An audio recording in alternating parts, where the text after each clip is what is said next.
All politics is local, and we are Black Westchester, and we try to cover the county. A lot of what we've covered has been Mount Vernon, Yonkers, sometimes New Rochelle, sometimes Peekskill, White Plains, and Greenberg. Very rarely do we get a chance to go further up, although we've had Ossining, Bo's Basement, Quintel. Yes, he's been here twice when he was running.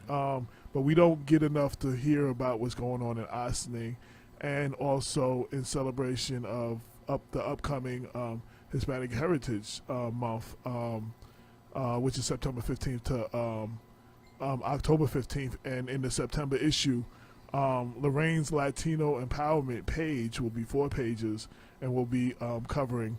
And one of the spotlights will be the gentleman who just entered the room, and I will let Lorraine introduce him. Okay, so let's welcome Omar Herrera, who's running for Ossining mayor. He's a Democrat, but he also got endorsed. He got endorsed by the Working Families Party, and I believe you are an Ossining trustee. Am I correct? Correct. Okay. Well, let me give him an official People Before Politics round of applause.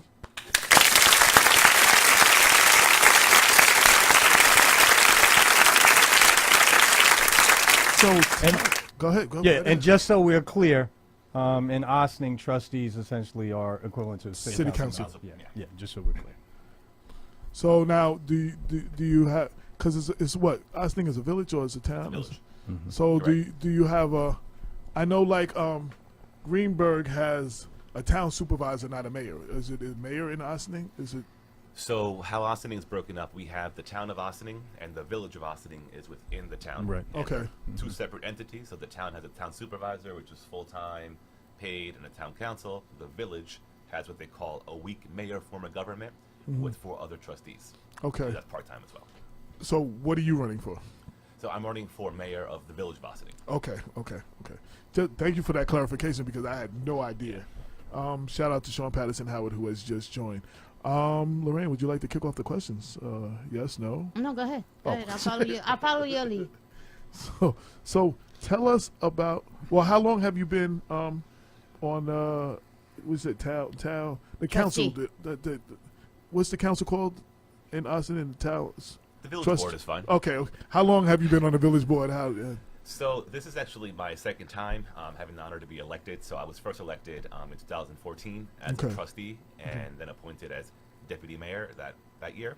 Okay. Then I had the opportunity to serve at a bigger level at the state, working on poverty alleviation with the Cuomo administration.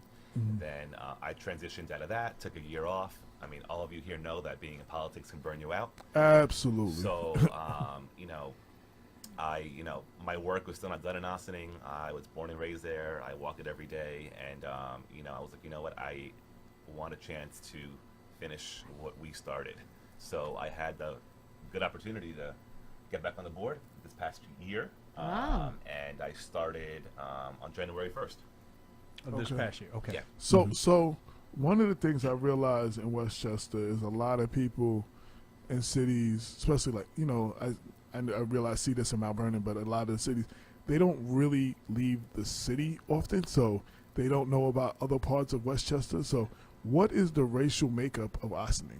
Okay. Yeah. So one of the main reasons why I think the majority of people who leave Ossining, they come back, and one of the main reasons why I chose to come back after college is Ossining, for a village and a town, is probably one of the most diverse communities left in Westchester. Currently, I would say, don't quote me on these stats, but you're looking at like 50% Latino. Okay. And then you're probably looking at, the rest being a mix of Caucasian and Black. We used to have a prominent African American, community in Ossining, and through, which hopefully we'll discuss later, through gentrification and changing who we are and what we're doing, unfortunately, we've seen a decline in people, move. So right now, I would say it's mainly Latino, followed by Caucasian, Black, and we also have a big Portuguese and Filipino community. Okay. Now, have there been any other Latino mayors before you, or your election would actually be a history making? You're the first. So officially, mine would be history because the first one that they had, he's actually a friend of mine and a supporter and a great leader, Miguel Hernandez. He was Okay. the first appointed Puerto Rican mayor that had to step in, but this would be the first Elected. Yeah. Okay. Okay. And why do you want to run for election? Why do you want to be mayor? So I want to be mayor because I know that I know that I know that I know that Ossining is. No, I can make that crystal clear. No. That Ossining is not being equitably represented in their government. That it matters who you are, and that also impacts and determines how you're treated, how you're enforced, what access you have, what opportunity. And with the population that has such a big minority community and challenges that we have, you're not seeing those populations of residents have a seat at our table. And I see it and I live it. Mm-hmm. Okay. Bob, any questions? I know you always. So tell us. I'm sorry, Omar. So tell us, Omar, you're now in your second term as a trustee. Mm-hmm. What are some of the highlights of your first term? What were some of your major accomplishments, and how do you intend to build upon those if you succeed in being elected to the mayorship? So, I'll pull your mic a little bit closer. sorry about No, that. you Is just it pull better? Yeah, you can just pull All it. It comes to you. cool. So, having a second chance to come back into politics, I had to make it very clear to myself and to my constituents and my colleagues that I'm going to be true to my principles. I'm not going to filter myself, and I'm going to actually. I'm not going to be drinking the Kool-Aid of being told what to say, what not to say, who to follow. So I started off by making sure that we showed everyone why we operate the way we do. So when it comes to our departments, our budget, what is our role? What isn't our role? You'd be so surprised. And this is not, the majority of residents don't understand what the government does, but it impacts them every day. Right. So, so that's kind of what I've been trying to do. Something very small that was passed. It was very controversial, but I don't know why. I'm 28 years old, and I've always been told, and my friends also, whether we're interning for an elected or whether you're doing a protest or something that you care about, or that you're too young, or that's cute, or we're always preaching that we love our youth. We love our youth. Our youth's our future. But how does that reflect as far as policy, as far as budget, as far as to even have a seat at the table? So I said, why don't we have an internship program that actually gives students from middle school and high school and above a chance to actually experience it for themselves? I didn't think that such thing would cause 3 months of contention. Wow. But we can't say that we want to empower young people if we don't actually give them the opportunity to experience, to question, to see the inside workings of government. And I'm happy to say that was actually approved. So this fall, hopefully I'll get some applicants and we can get some people in there to really have a chance. But, the politics in Ossining is none other different than what you see in cities like Yonkers, Mount Vernon. There is a political machine. Myself and my colleague, Trustee Bazemore, have been called that we're too outspoken, we ask too many questions, we're divisive, and we're dividing the community. Wow. That's kind of what I've been told. First of all, you can't say that we're divided until we have a real discussion about what. You can't say, sorry, rewind. You can't say that we're united until we have a real discussion about what divides us. Absolutely. And in Ossining, I'm sorry to say, yeah, we're diverse, and everything that you do, you'll read it or you'll see it. The diversity is our strength. Ossining is diverse. We have 49% of our population that speaks a language other than English, and we're still having a conversation as to whether or not we need a translator at a public meeting. We're still having a conversation as to wait, those people care? Wow. You're having people now at meetings. We talk about housing and equity. Those. So that right there is showing you the mentality of some of our residents and businesses and leaders in our community, right? So if you really want, I'm really big on equity. That's kind of what got me into government. My father is a union porter who retired, and my mom is still a housekeeper at a nursing home in Ossining. I was blessed enough to grow up. I had a a job at McDonald's at 14, and I've been very blessed to work my way up and earn what I have. So my understanding about coming from an immigrant family, but actually knowing what struggle looks like, knowing what hard work actually looks like, knowing what is a little different. And unfortunately, and I use this a metaphor with my glasses, that I thought I was nuts because I could walk down the street and identify, oh, there's a lot of homeless people on this corner, or oh, you know, they're having, and I bring it up and everyone acts like it doesn't exist. So right now we could literally have a plant in front of us and all three of you will say, I don't see it. Wow. You know, Yeah, so that's countywide too. yes, agreed. Yeah, yes. So, Westchester being one of the wealthiest counties, they do not like to admit that there is poverty or homelessness. yeah, so you know, half of our school district, just to let you know, is on free or reduced lunch, and over 40% of Ossining kids are deemed low income or impoverished. So these are stats that you don't hear a lot because I get it, they're not sexy, and we want to be the Ossining on the Hudson where you can get $9 coffees. And by the way, I'm not against having a mix of people, and that's part of who we are. But Ossining has always been the place where you got the richest of the rich, you got the poorest of the poor, you got the middle, you got the in between, but you always had a place to stay. And the issue and the challenge right now is that Ossining is changing, but for who? You have people that are being pushed out. You have firefighters, home health care workers, bus monitors, teachers, our police officers that can't even rent there.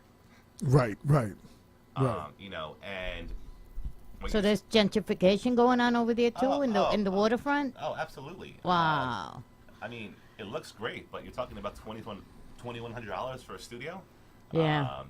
And then our affordable housing program, you have to, it's based off of 80% average median income of the county, which is like over $120,000. So Ossining residents make average $62,000 or less, but you're basing off the affordable housing units off of 120, right? 80% of 120. So even me, right, a person who finished college a couple years ago, let's say I get an entry-level job, which in communications is like $40,000 when you first start, right, or $50 if you're lucky. I can't even a professional can't even afford the affordable housing units. So that means that you have a system that has affordable housing, but not for the people that live there. Yes, that definitely rings true. One of the Some things people don't want to hear you say that. one of the things our host who's not here, Damon K. Jones, he works corrections, Yeah. and his wife is a Mount Vernon police detective, and they both together their salaries. It makes them hard to survive in Mount Vernon. They just moved and bought a house in Middletown. Like they, you know, just so they can have property, you know, and own something. It's hard, and they're two professionals. You know what I'm saying? You know, with two decent But that's what I salary, mean. you know. Yeah. And they, I won't say they're struggling by any means, but it's hard to even for them, you know. They, you know, so I definitely understand what you're saying. We see that every day here. Go ahead, you about to say something? Yeah, I have a question, perhaps comment. But before we do so, I want to firstly just give a shout out. Welcome to Sean Patterson Howard, and also to County Legislator Lyndon Lyndon Williams. Yeah, and actually, go on. And D Love, CEO and founder of Diamonds in the Rough Artist Management, she's tuned in. Okay, Yes. D Love. Now the reason why I mention it is because just this past week, while perusing Facebook, I happened to see a comment by County Legislator Williams, who I certainly respect and admire. I think he's, good guy, decent guy. He's doing his job. Absolutely. But he wrote about his support for transportation oriented housing redevelopment. Okay. And I mean, it seems to me like this is a very common this is the policy consensus in Westchester County, that what we need to do in order to turn our municipalities around is build affordable, well, I don't even want to say affordable, market rate housing for young professionals who are employed down in the city. And what it sounds to me that you're suggesting, and sort of comports with my own experience, is that this kind of transportation-led redevelopment is really missing out on large swaths of the population that are in need, are full-time, fully employed, have college degrees, so meet our kind of conventional definition of a young professional, and yet are not bringing in the salaries that would allow them to be able to afford a $2,100 a month unit. It's crazy. So I'm glad to hear that there's someone raising some alternatives as to our housing policy. And I want to hear you say more, because I noticed you have listed as one of the major planks on your platform that you are looking for some sort of alternative approach to housing. And I wanted to hear you say a little bit more about what you think that alternative might look like. What are we going to have to do as a county in order to make sure that young professionals can afford housing that allows them to stay here? Well, I mean, I can't speak on behalf of the county. I can just speak as a young professional and elected leader who lives in the county and is in Ossining. But one of the biggest, I would say the biggest issue in the whole campaign that has a community in arms right now is the discussion about affordable housing, the terminology low-income housing, market rate housing. And the reality is there has to be a happy medium between attracting people yet retaining your own residents as well, right? So because I'm not against mixed use, right? So right. We need a tax base, right? We need different types of options. We need mixed use buildings, right? So the issue though is when you're building all the same type of housing. So in Ossining, we've had an influx of new development over the years. It's all been high-end luxury housing, right? And a lot of them actually have they're not even full. The biggest one recently, Harbor Square, has like a 10-year tax pilot on it, so they're not even paying taxes. So it's having the discussion that, yes, I was told at a meeting that, Omar, the difference between me and you as a leader and a Democrat is that you believe that people have the right to stay here. And I believe that if you can't afford to live here, you should go. Ooh. And the other end, and in Mount Vernon, we live on the other end of that. When they get ran out of Ossining, they get sent to Mount Vernon or Yonkers, and we're the dumping grounds of where other places in the county don't want people that can't afford. Well, that's not okay either. But yeah. So we receive all those that are not welcomed otherwhere. It just hurts me that we're losing people. Yeah. People that have grown up, that have all their families and legacies there. But back to your question, if you guys just Google Ossining right now, what you're going to see statewide is that there's a huge fight for the push of ETPA, Emergency Tenant Protection Act, which is a New York State rent stabilization program that would basically require 2-year leases, provide protection between landlord retaliation and evictions, an actual legal process, and then 3, it would have a part of rent regulation that dictates how much the rent will go up every year, and that's done through the Westchester County Rent Guidelines Board. This is the second time around that the proposal has come. The first time I wasn't on the board. It was actually spearheaded by my colleague, Quantel Bazemore, and I'm glad I went to the public hearing because that was the first time in public that I saw a room full of our neediest and struggling residents, but then you saw a whole side of real estate lobbyists, property owners, corporate managers, and huge contention. The Builders and Realtors Institute sent a glossy mailer saying that your taxes are going to go up by $2 million. They're trying to build more low-income housing for you to subsidize. I mean, all that, all the rhetoric that we always hear, right? Yeah. When the reality is far from the truth. You had a group that was organizing itself and mobilizing people that normally aren't mobilized, okay? And they were advocating why they need it. I could show to you a whole stack of cases of of either evictions, unjust evictions, financial hardship, landlord-tenant retaliation for being an advocate for ETPA, and the list goes on and on. And I'm not saying that I do understand there are good and bad tenants, and there are good and bad landlords, but this isn't about that. This is about having an Ossining for the first time, having a program in Ossining for the first time in over like 50 years that has the potential of keeping 1,200 families in Ossining.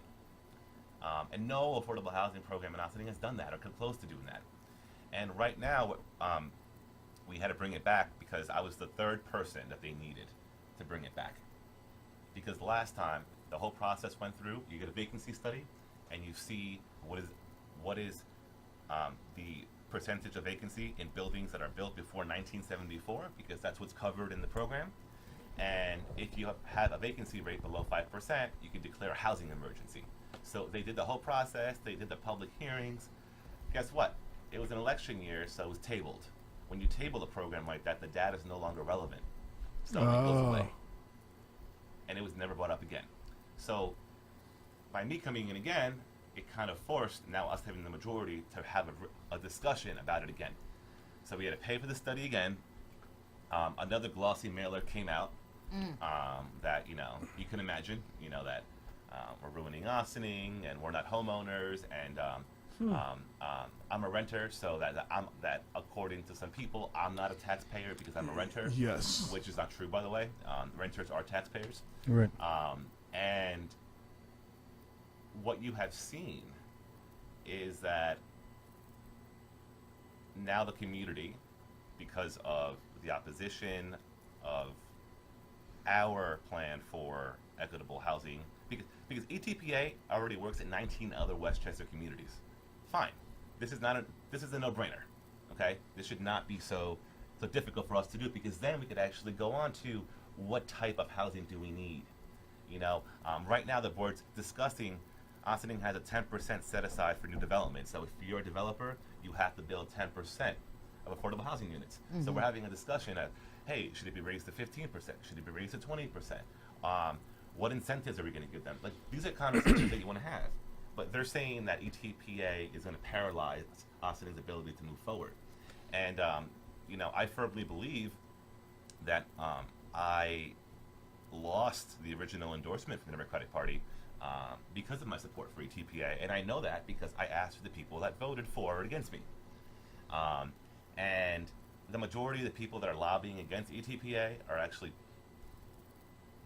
those people as well.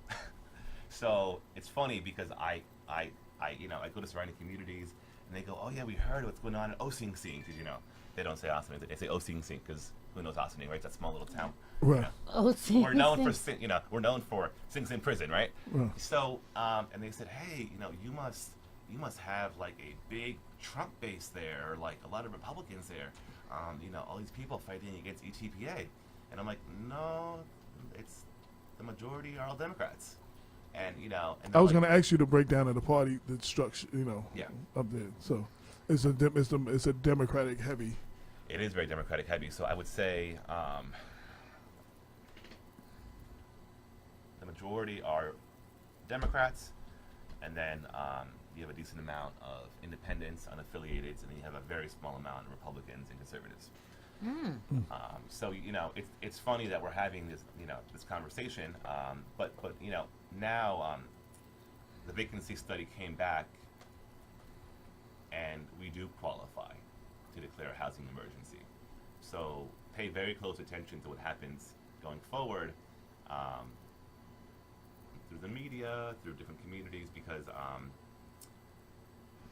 they're framing this as outside people trying to dictate Ossining policy. There's a group that's part of this, it's Community Voices Heard, which mobilizes their own residents to organize what they want to organize for, and it empowers them to actually fight for what they want to fight for. And they're being smeared by elected officials, by groups, discredited. Some people have even tried to unfund them in Ossining. I mean, what you're seeing is just phenomenal. And these are groups that otherwise would have not been reached out to by the current establishment, that live in Ossining, that grew up in Ossining, that businesses in Ossining. So this is, This is much more than just a discussion about rent stabilization or not. Yeah, Community Voices Heard. I'm big supporters of a lot of stuff they do. They did a big thing on the poverty study. Juanita Lewis, she's sometimes a guest co-host on the show, and I've covered a lot of the stuff that they've done. They actually do good work. Lorraine, I know you have a question over here. My question were of the 50% of the Hispanics that are in Ossining, how many are undocumented, and what's the situation going on with ICE? Because I've been hearing a lot about that. Yeah. So I would say out of the 50%, probably, and this is, it's just a guesstimate, I would say probably 35% are undocumented. Ossining is a very big population of undocumented residents. We made national news when they pulled a kid out of their home before prom, Diego Puma, and then recently, just last week, we had an ICE raid. Yes. Where they took the wrong person and, allegedly they battered the wife that was there, and there's a lot of different stories, right? But this is what I'm talking about. Ossining is, first of all, let me make one thing very clear. So Ossining is a community of immigrants and built by immigrants. Okay, that's our story. That's why on a Sunday, you can go to church in Spanish, Filipino, Italian, Portuguese. I'm missing one. In English, right? The fifth one, right? English. And I just did a whole statement about what happened about ICE because they organized themselves, and supporters came, and the family came in front of Village Hall last week in solidarity that we're not going to be scared, but we need to stand up and resist. I was the only elected official there, and my job, right, is to assure that they're safe. My job is to assure that we work together. But they came to our meeting that night. We had a village board meeting, and we encouraged them to come to the village board meeting, to the public comment section. Tell us your concerns. Show to everyone that how you feel. And this is an issue that was brought up last time. Ossining, like many communities, passed a resolution that basically says we're for everyone. We're not ICE. We're not going to do the work of ICE. We're not going to do the enforcement. We're not going to question you. But Ossining had a different approach, which at the time I respected because it kind of made sense. The police chief, which is great, they had great officers, but this was an approach that was a little different. He made an advisory request to ICE that they call the police department to let them know that they're coming in, for he could know what's going on in his community, in our community, which is totally fine. Part B to that is that he wanted and has sent a card to escort ICE to the place and to be there while the person or persons are being questioned and or detained. So, this is where my issue starts. What is the role of our officers and what is the procedure once they get there? So I was told, Omar, it's to assure the safety and well-being of everyone there that's being questioned or detained. And I said, cool, I get that. That's fine. And they're going to feel pretty good that officers that they know are there. So, fine. I said, what is the step-by-step procedure as to what do you do? So if I go to your home, right, I'm a nice agent, and you're an Ossining police officer, you're outside standing in front of your car, and I'm questioning you or about to arrest you. At what point, or what is his role, at what point does he interfere? At what point does he protect you if he feels like he has to protect you? At what point do you call him? Do they go to the door with ICE? I can go on with questions, and we were told we're not going to go into procedure. So again, we had 80 people at a meeting that were very scared and very upset. A lot of them did not go to work, did not go to camp, they closed businesses. And I spoke Spanish, which I'm going to get into in a second, if I may. But they said that they still didn't understand what our police's role was. And what I said was, I'm a trustee and a police commissioner, and I still don't understand what your procedure is. So I wrote this whole op-ed, it was in the paper, in the blog, and till this day I haven't even received a response, right? So now I have to be more aggressive, right? This is not an attack against our board or against our police. We need to do a better job at communicating how we operate and why we operate the way we do when it comes to ICE and using our officers. I need to know the procedure. You can't look at everyone in their face and say, we got you, trust us, if they don't even understand what your role is when you come. And if you decide to run because you're afraid of ICE, who's going to catch you? The police? We don't know, right? Because we don't know, because we're not going into procedure. And I'm someone, and if law enforcement disagrees with me, I'm sorry, because I'm all about understanding procedure, and the public needs to understand your procedure and why it is the way it is. Wait. So I just want to be clear. Who is not explaining the procedure to you? The police commissioner? Yeah, well, or police commissioners, our police chief. Our police chief, okay. And unfortunately, this is not an attack towards him. We have a great department, but we're not communicating ourselves effectively. And if I don't even get it, I know that they don't get it. So hopefully, maybe they're working on a response. I have called for the Board of Police Commissioners to meet, which, by the way, never meets, which is a whole different conversation. I don't understand why they don't ever meet. I'm not saying, right? I mean, that's kind of weird, right? You have a Board of Police Commissioners that only meets when they hire a chief once every 25 years. Wow. So I said, hey, I'm not a cop. I'm not in law enforcement. We have the platform where you can educate us and we can go through it together in a public setting why your procedure is what it is and what's the best way to communicate that to people and to share with people. I mean, that's how government is supposed to work. Yeah. Not in closed doors, not in closed books, and it's never acceptable for anyone to say, we're not going to go into that. Wow. I went up real quick. How do people, when they learn more about you, social media, website, et cetera, et cetera? So I'm pretty big on social media. You can add me on Facebook. It's Omar Herrera for Ossining Mayor. I also have my governmental page, which is Ossining Trustee Omar Herrera. I have a bilingual website, which is www.omarjherrera. That's OMARJHERRERA.com. I'm the only candidate in this race that's actually outlined why I'm running and what my issues are. And you have a primary, correct? yes, my primary is in 2 weeks, Thursday, September 13th. And at that meeting, where I was trying to explain and kind of console very hurting people that were unsure about walking in the street. They didn't even want to walk into the courtroom. Yeah. Their courtroom. They own the courtroom, right? Our residents own, right? So I got spoken to on camera by my colleague that said, am I going to translate what I said because it's not fair that people don't understand? So I kind of wanted to say, but I didn't want to be divisive in a room where people were already upset and make it political. But now you understand how the majority of Ossining residents feel every day when they don't, when they don't understand. I got a couple of, hate mail on my village email about how, and a whole Facebook thread, every town has their controversial groups on Facebook.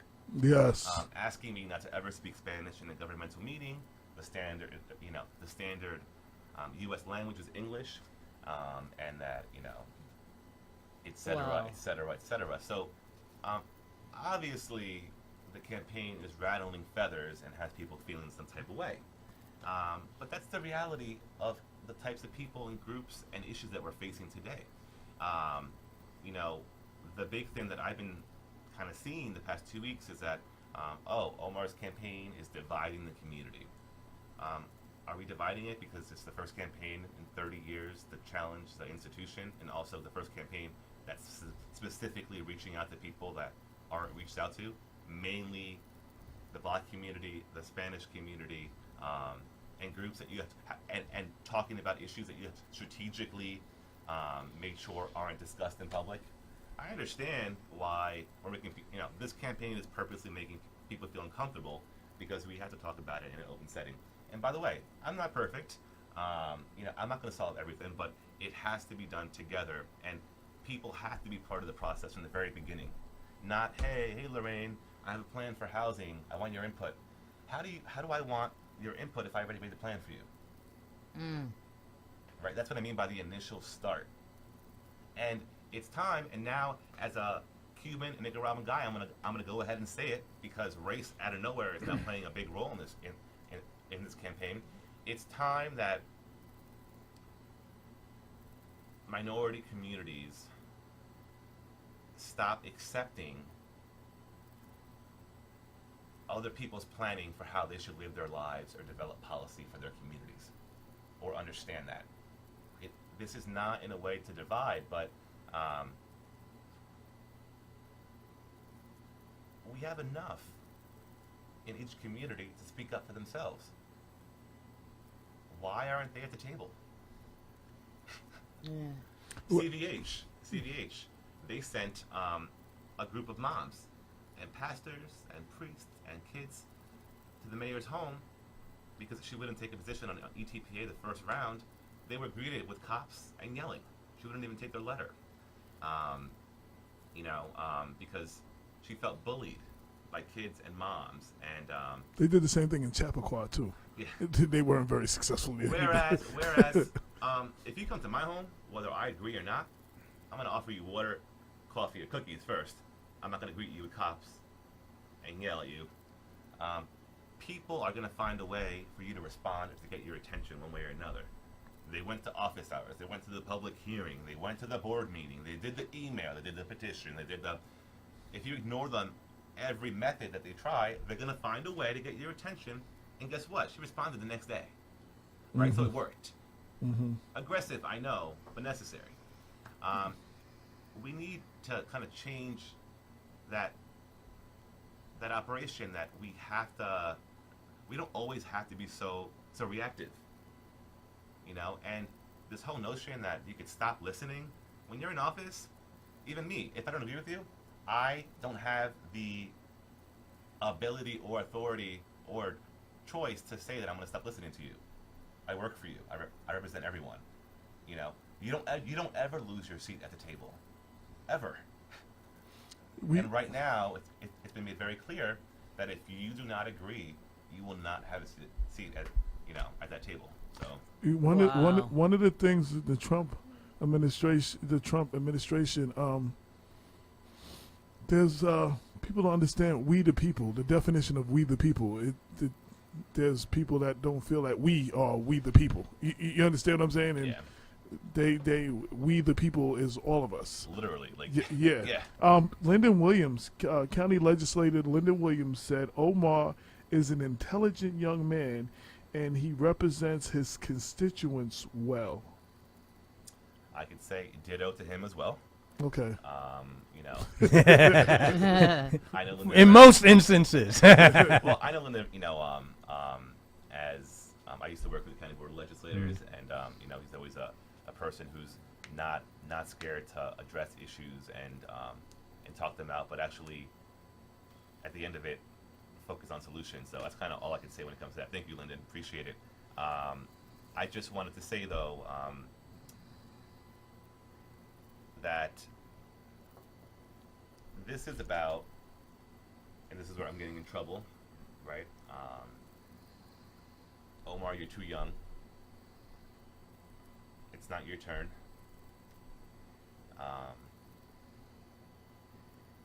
You don't know enough. I mean, all the stuff that you hear all the time. There will never be a good time for activists and advocates, all four of us in this room, to run for office. There will never be a good time for me to run for office, ever, right? Because we don't fit the mold. Right, they don't want activists. Yeah, we don't fit the mold. Yeah. And the nonsense that I'm not going to go into, because I think all of you guys know the nonsense that goes on when it comes to petitioning and electing people, is phenomenal. And Ossining has 30,000 people, has about 12,000 voters, and the challenge of this campaign is, win or lose, even though I hope we win, is starting to mobilize people that you will never have an uncontested race in Ossining ever again for any role. How it's been. right? Giving people a choice. Expanding the voting pool. When I'm up for trustee next year, win or lose, you should pull me aside wherever I am. Omar, hey, listen, so yeah, you're nice, whatever. What have you produced? What have you done? If you went away tomorrow, would I be impacted? Would I know? Would I be affected? And I said that, and they spazzed out. And I was like, yeah, I'm asking people to rate us, and I'm asking us, including myself, to respond. You have people that have been in office for years. That's fine, but you have to show what you do. How do you produce? Do y'all have term limits? No. Uh-huh. We don't have term limits. That's another ugly word in local politics. Term In limits. certain areas, yeah. Yeah. They don't want you. So now I know we're coming to the close of the show. And we talked about several topics. I wanted to ask you: is there anything we didn't ask you, or is there anything that you want to get across? You know, your agenda, your whatever that you want to share with anyone listening. Sure. Even though Ossining's a village with only 30,000 people on the Hudson River, and I love the title of the show, People for Politics. All politics is local, and all politics starts local. And if it can't work at the local level, it's not going to work as you go up. And the nonsense that you see in the federal government that stops actual change and does a disservice to the people it's supposed to represent is happening at the local level. Okay? And people are so preoccupied getting by and making it day by day and paying their rent and working 3 jobs, or like me, paying an arm and a leg on student loans, or whatever it is, that they don't have time to kind of, know what's going on, right? We've developed a society of people to be on survival, so they don't have time to ask the questions or get involved, right? So I want people to know that any Democrat just won't do. That the values of equity and inclusion and literally, like what I say here in Ossining for all, what do we mean by that? In Mount Vernon, when you say I'm Mount Vernon for all, is that so? Is that so? You see me and AJ looking rather. Mount Vernon for all my people. And now you have a culture. You should ask yourself why there's so many people, county, state, and in Ossining. By the way, all that are in power or in influence, why are they involved in a trustee race of a small village in Westchester? Because this is much bigger than that. This could change who's a representative in Congress in 10 years, in county in 10 years, state senate in 10 years, right? Because we elect these people for our districts. Right. So if this starts happening in every community, they're in trouble, right? Because now they got to change how they operate. They can no longer have 40 people in a room making the decision for 30,000 people. So what I need in this campaign that I want people to know is that I am Ossining, born and bred. I've seen it as a business owner. I've seen it as an activist. I've seen it as an advocate. I've seen it as a resident. I've seen it as a volunteer firefighter. I've seen it as a volunteer. I've seen it in all the different perspectives. And that kind of gives me assurance that I'm not crazy.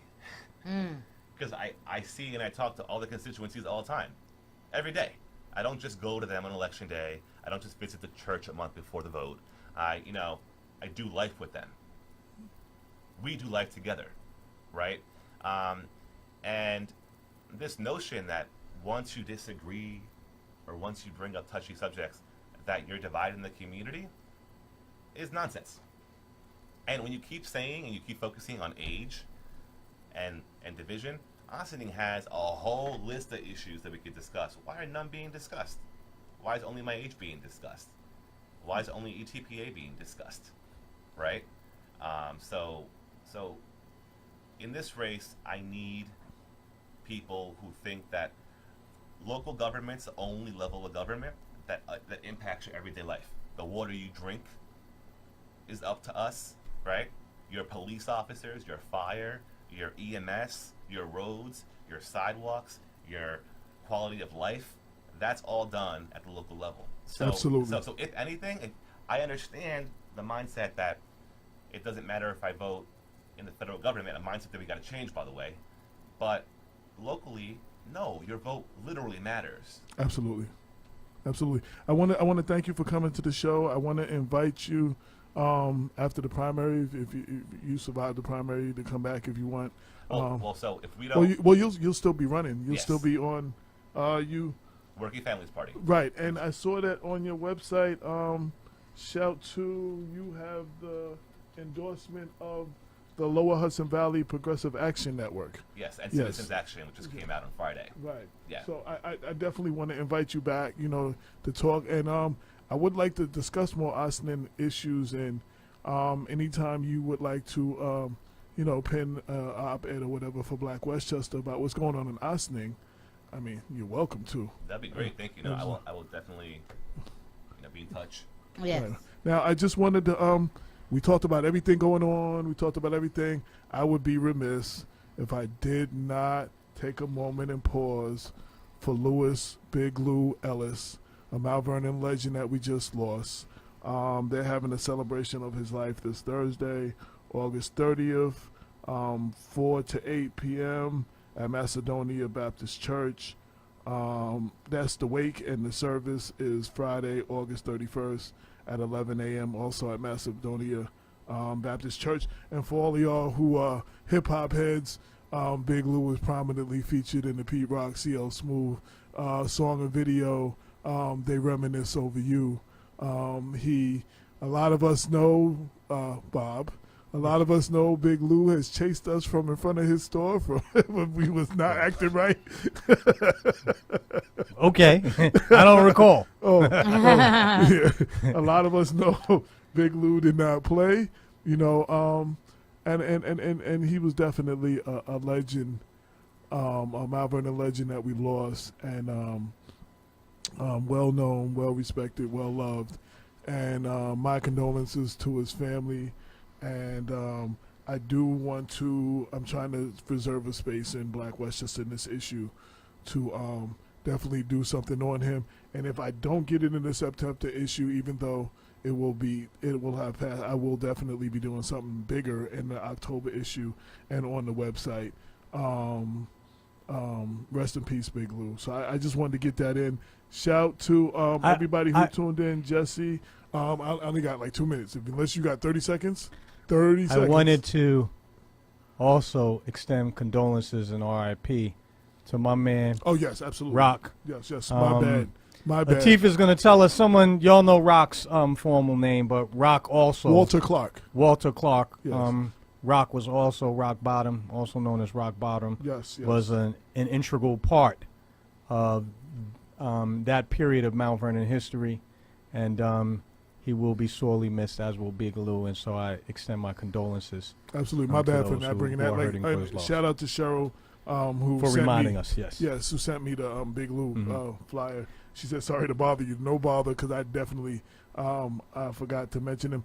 Shout out to Jesse Van Loo, who was very instrumental, and I didn't mention him at the rally, who helped put together the rally, spoke very passionate at the rally. Lowe's Moore is on the is tuned in.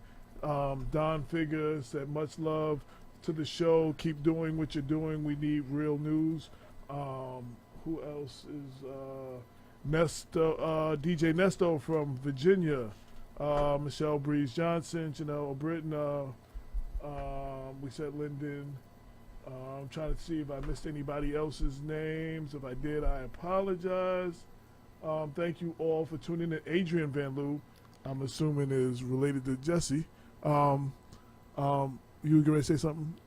I wasn't sure if you mentioned where the wake service for Big Lou is being. Yes, both the wake is on the 30th and the funeral is the 31st, and they're both at Macedonia Baptist Church.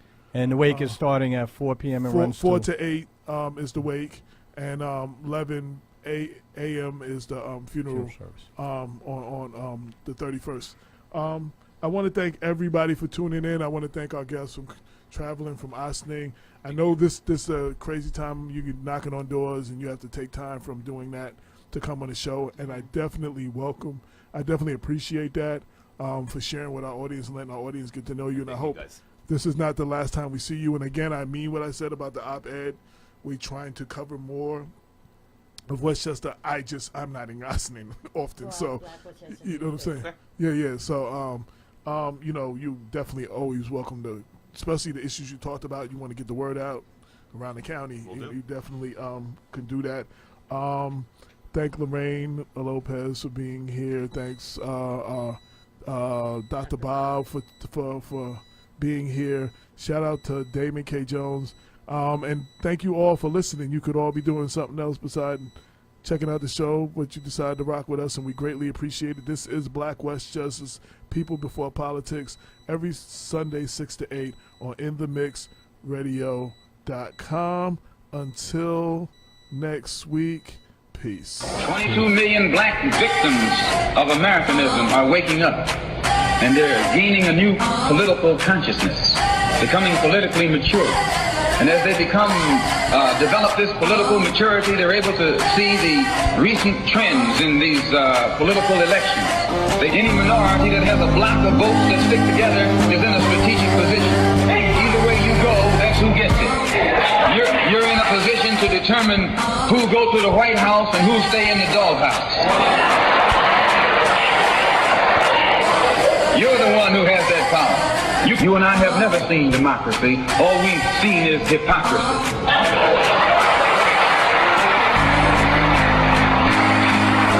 When we open our eyes today and look around America, we see America not through the eyes of someone who has enjoyed the fruits of Americanism.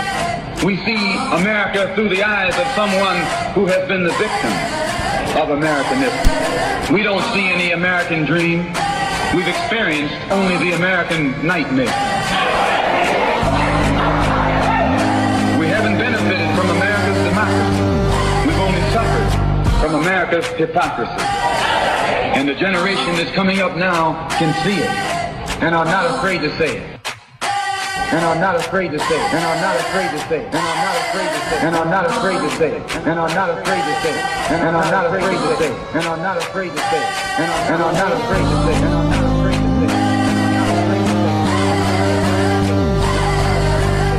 And are not afraid to say it.